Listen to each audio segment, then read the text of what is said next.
ভারত নিয়ন্ত্রিত জম্মু ও কাশ্মীরের জনপ্রিয় পর্যটন কেন্দ্র পেহেলগামে বন্দুকধারীদের হামলার ঘটনায় দুই প্রতিবেশী দেশের মধ্যে উত্তেজনা বেড়ে গেছে। এই হামলায় পাকিস্তানের মদদ থাকার অভিযোগ তুলে ভারত দেশটির বিরুদ্ধে বেশ কয়েকটি পদক্ষেপ নিয়েছে। পাল্টা ব্যবস্থার ঘোষণাও করেছে পাকিস্তানও। এদিকে কাশ্মীর ইস্যুতে পাকিস্তানের সাথে চরম উত্তেজনার মধ্যেই নজিরবিহীন এক ঘটনার জন্ম দিয়েছে ভারতীয় বিমান বাহিনী। ছোট্ট নয়, বরং নিজ দেশের মধ্যেই এক আবাসিক এলাকায় বিমান হামলার মতো ঘটনা ঘটিয়েছে তারা। তবে বিমান বাহিনীর দাবি এটি একটি দুর্ভাগ্যজনক অসাবধানতা।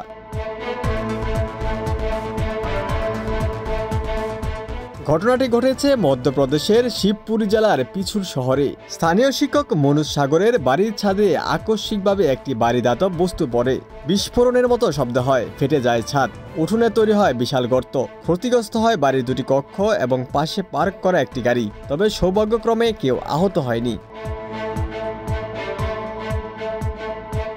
ঘটনার পরেই IAF-X দেয়া এক বিবৃতিতে জানায়, বিমান থেকে একটি অবিস্ফোরক বায়বীয় স্টোর অসাবধানতাবশত পড়ে যায়। সম্পত্তির ক্ষতির জন্য দুঃখ প্রকাশ করে তারা জানায়, ঘটনার তদন্ত শুরু হয়েছে।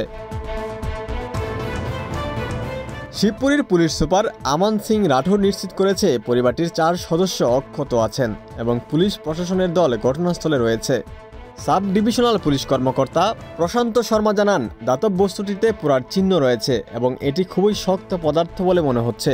ঘটনার উৎস জানতে গোয়ালিয়র বিমান ঘাঁটির সঙ্গে যোগাযোগ করা হয়েছে।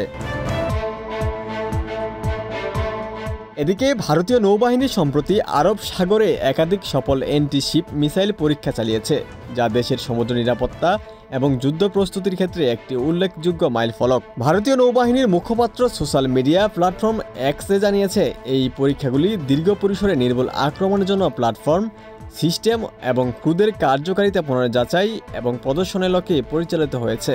এই মহড়ার মাধ্যমে নৌবাহিনী ভারতীয় সমুদ্র স্বার্থ রক্ষার ক্ষেত্রে তার যুদ্ধ প্রস্তুতি এবং সক্ষমতা প্রদর্শন করেছে। ভারতীয় নৌবাহিনী জাতির সমুদ্র স্বার্থ রক্ষায় যে কোনো সময়, যে কোনো স্থানে, যে কোনো পরিস্থিতিতে যুদ্ধ প্রস্তুত, বিশ্বাসযোগ্য এবং ভবিষ্যতেও প্রস্তুত। এই পরীক্ষাগুলি জম্মু ও কাশ্মীরের পেহেলগামে 22 এপ্রিল সংঘটিত সন্ত্রাসী হামলার পরিপ্রেক্ষিতে পরিচালিত হয়েছে, যেখানে 26 জন নিহত হয়েছেন। ওই হামলার পর ভারত ও পাকিস্তানের মধ্যে উত্তেজনা তীব্রভাবে বৃদ্ধি পেয়েছে। পাকিস্তান নৌবাহিনীর আরব সাগরে নির্ধারিত সারফেস টু সারফেস মিসাইল পরীক্ষার আগেই ভারতীয় নৌবাহিনী এই পরীক্ষাগুলো সম্পন্ন করেছে, যা ভারতের কৌশলগত প্রতিক্রিয়ার একটি ইঙ্গিত। ওমর ফারুক, ঢাকা প্রকাশ।